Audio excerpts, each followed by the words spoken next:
तो इस कारण से उसके लिए रिश्तों का कोई मतलब नहीं रहा।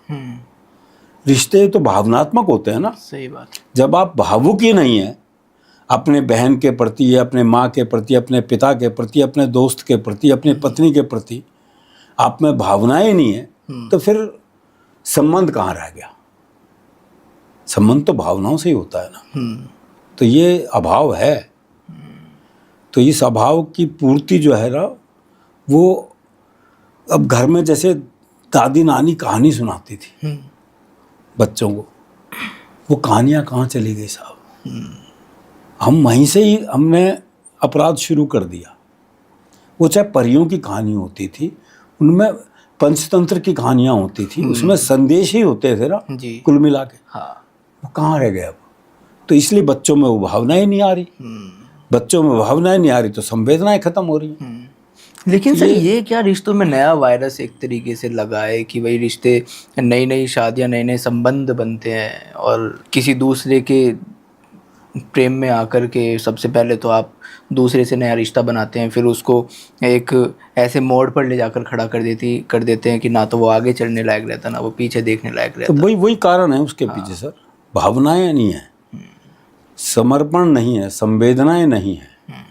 ये बहुत आवश्यक है और इसकी शिक्षा बचपन से ही मिलनी चाहिए। दूसरे के प्रति सम्मान की भावना वो कहाँ है? तो उसको बचाना बहुत ज़रूरी है। तो ये पैसों के होड़ जो है ना, ये आदमी को कहीं का नहीं छोड़ती साहब। वो इसने बहुत नुकसान किया हुआ है। और कहाँ ले जाएगा आदमी? कोरोना काल में लोगों के पास करोड़ों रुपए हो थे और ऑक्सीजन नहीं मिली, उसके बावजूद भी खुद को नहीं बचा सके। क्या कर लिया पैसे ने? तो पैसे से ज़्यादा महत्वपूर्ण संबंध है ना। बिल्कुल। जहाँ संबंध है वहाँ बचे लोग। संबंध के आधार पर लोगों ने मदद करी। सिर्फ पैसे से तो कुछ नहीं हो सकता ना।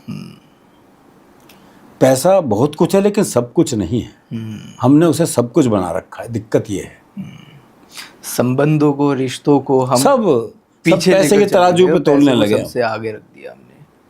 ये बड़ी बात है सर। वो देखो ना, आदमी अपनी माँ की हत्या कर दे, पिता की हत्या कर दे, बीबी की हत्या कर दे, पति की हत्या कर दे, भाई के साथ नहीं बैठने के लिए तो फिर। हाँ। और ये हमारे हरियाणा के कवि थे दादा लक्ष्मी, दादा लक्ष्मी चंद। हाँ, जो रागनी भी गाते थे। मैं आते वक्त उनकी रागनी सुन रहा था। 47 उस उम्र में ही गुजर गए थे वो। हाँ। बहुत कम उम्र में गुजर गए थे। उन्होंने उस वक्त लिख दिया था कि पानी जो है वो दूध से ज़्यादा महंगा बिकेगा। ये कोई सोच भी नहीं सकता था कि आदमी पानी बिकेगा। उस वक्त लिख दिया था उन्होंने। तो कवि की दृष्टि तो बहुत आगे तक रहती है ना। ये तो कहा ही जाता है कि जहाँ ना पहुँचे रवि। और फिर वो बोले मुकदमेबाजी होगी, भाइयों भाइयों में मुकदमेबाजी होगी। उस वक्त ये सोच भी नहीं सकते थे, लेकिन ये हुआ और हो रहा है, लगातार हो रहा है।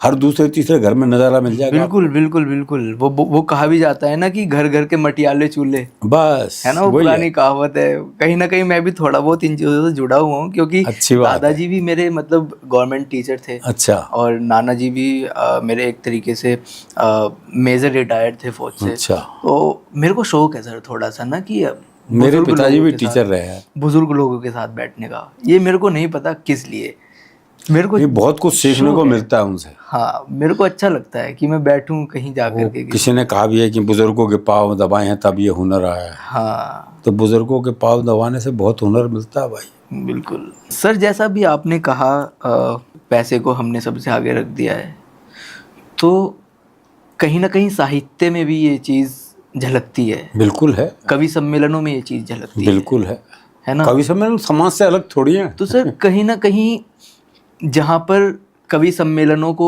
एक तरीके से हम समाज का दर्पण कहा करते थे, तो वो कितना आज के दौर में ये कहावत कितनी अपने मतलब खुद को बलबूते पर खड़ा किए हुए ये कहावत की जो कविताएं हैं, जो साहित्य है, वो समाज का दर्पण है, या फिर पैसे की आड़ में, पैसे की भूख ने इसको भी झुठला दिया है? नहीं, है तो समाज का, कविता साहित्य समाज का दर्पण ही है। लेकिन जब समाज ही बिगड़ गया है तो दर्पण में भी तो वही चेहरा देखने को मिलेगा ना आपको। दर्पण तो वही चेहरा दिखाएगा जो आपका है। तो वही स्थिति है, वो साहित्य भी वो वैसा ही हो रहा है। इसीलिए हो रहा है कि समाज ऐसा हो गया। तो इसलिए वो तो क्या सर आज के दौर में यदि देखा जाए, जो अन्य कवि हैं या फिर आने वाले कवि हैं, युवा कवि हैं, कवि सम्मेलनों को एक तरीके से अपना रोजगार बना सकते हैं या नहीं बना सकते, इससे घर चल सकता है नहीं चल सकता, या फिर इसके साथ में कोई अन्य रोजगार होना ज़रूरी है? देखो जी, बिल्कुल चला सकता है आदमी। मैंने खुद कभी नौकरी नहीं करी, कोई और काम नहीं किया मैंने, तो चला तो सकता है, लेकिन उसके लिए सब्र बहुत ज़रूरी है, पेशेंस बहुत ज़रूरी है, क्योंकि एक कवि को स्थापित होने में 8 से 10 साल लग जाते हैं। आप एक दिन में स्थापित नहीं हो सकते। फिल्म नहीं है कि एक फिल्म हिट हुई तो आप हिट हो गए, जबकि आप सोशल मीडिया हिट कर देता है, ऐसा नहीं है। बिल्कुल एक कविता हिट हो गई तो, लेकिन क्या है कि एक कविता के हिट होने से बात बनती नहीं है। सही बात। जब आपको मंच पर परफॉर्म करना है तो आधे पौने घंटे का मामला चाहिए, और वहाँ आप एक कविता के बाद फिर फुस हो जाओ तो क्या फ़ायदा है। तो इसलिए 8 से 10 साल एक कवि को स्थापित होने में लगते हैं, तो सब्र बहुत ज़रूरी है। पिछले कुछ सालों से एक चीज़ इस हास्य रस को लेकर के एक नई चीज़ आई है, जिसको हम कह देते हैं स्टैंड अप कॉमेडी। उसमें आप देख रहे हैं कि कितनी फुहड़ता परोसी जा रही है, किस स्तर तक जो वो स्टैंड अप कॉमेडी कर रहा है, जो परफॉर्मर है, वो किस हद तक गिर जा रहा है श्रोताओं को हंसाने के लिए। उनके लिए आप क्या कहेंगे? देखिए, उसमें एक दो लोग बहुत बेहतर भी हैं, ऐसा नहीं है। जैसे वरुण ग्रोवर है, वो बेहतर है, वो बात लेके आते हैं। बाकी तो सर गाली से तो शुरू होते हैं, हाँ, और गाली पे ख़त्म हो जाते हैं। वही गालियों से हास्य पैदा करना हमारी समझ से तो बाहर है भाई। इससे कोई कैसे हंस सकता है। लेकिन फिर भी वो एक युवा वर्ग बैठा होता है, वो हंसता है उन बातों पे, और वो फिर वहीं तक सीमित रह वहीं जाता तक सीमित रह जाता है। हाँ, कवि सम्मेलन में वो नहीं चल सकते, क्योंकि कवि सम्मेलन में लोग परिवार के साथ आते हैं। परिवार के साथ आते हैं। वो अपने माँ बाप बहन इनके साथ बैठा है, तो वो इस तरह की बातें नहीं सुन सकता। सही बात है। ये तो वहाँ तो कुछ लड़के बच्चे इकट्ठे करके वो सुना दिया बस। तो वो महिलाएं कई ऐसे हैं भाई, मैंने देखे हैं स्टैंड अप। वही बात वो सर। क्या बोल देते हैं भाई, हम तो समझ में नहीं आता। उनका भी परिवार होगा, घर में माँ बाप भी वो होंगे, भी देखते होंगे, वो भी देखते होंगे। हिम्मत है साहब। लेकिन ये सर कहीं ना कहीं प्रसिद्ध होने की दौड़ में, तो प्रसिद्ध होने की दौड़ में आप क्या नंगे हो जाएंगे? हाँ, अब वो यही बचा है सर। और उसके बाद क्या करेंगे? लेकिन हाँ, बड़ा फिर सवाल क्या होता है करेंगे? कि फिर उसके क्या बाद क्या करेंगे? करेंगे? वो एक और वो तो अभी पकड़ी नहीं गई महिला जो जोधपुर वगैरह जयपुर, वहाँ बिल्कुल। इसके बाद क्या कर लोगे? इसके बाद क्या पैसा कमाने के लिए कहाँ तक जाओगे? तो ये स्थिति तो बहुत खतरनाक है। कहीं ना कहीं तो पूर्ण विराम लगेगा। कहीं तो लगेगा ही, फिर आप जेल में ही बंद होंगे। अभी आपने पिछले कुछ दिनों पहले एक देखा भी होगा कि हंसाने के लिए क्या माता पिताओं को परिव्यंग कर दिया, और कितना कितना भद्दा वो टिप्पणी थी है सर। तो खैर इन सब मुद्दों पर हम क्या ही बात करें। नहीं वो बात करने लायक है भी नहीं वो मुद्दे, क्योंकि वो तो सर कहीं ना कहीं हास्य रस एक तरीके से समाज क्या सहन कर पाता है? इस तरह का हास्य कौन सहन कर पाएगा? लेकिन स्वस्थ हास्य तो पूरा समाज सुनता है आराम से, कोई दिक्कत नहीं भाई। भले ही जो है वो उनके पास उनका मतलब मंच के कवियों की पेमेंट को बहुत ज़्यादा नहीं होती, बल्कि लाफ्टर वाले ज़्यादा पैसे ले लेते हैं। आप तो गए भी थे हाँ, लाफ्टर चैलेंज में मेरे ख्याल से। मैं तो वहाँ सरपंच बन के गया। सरपंच? मैं बतौर प्रतियोगी नहीं गया। बिल्कुल। वो कैसा अनुभव था सर? वो भी अच्छा अनुभव था।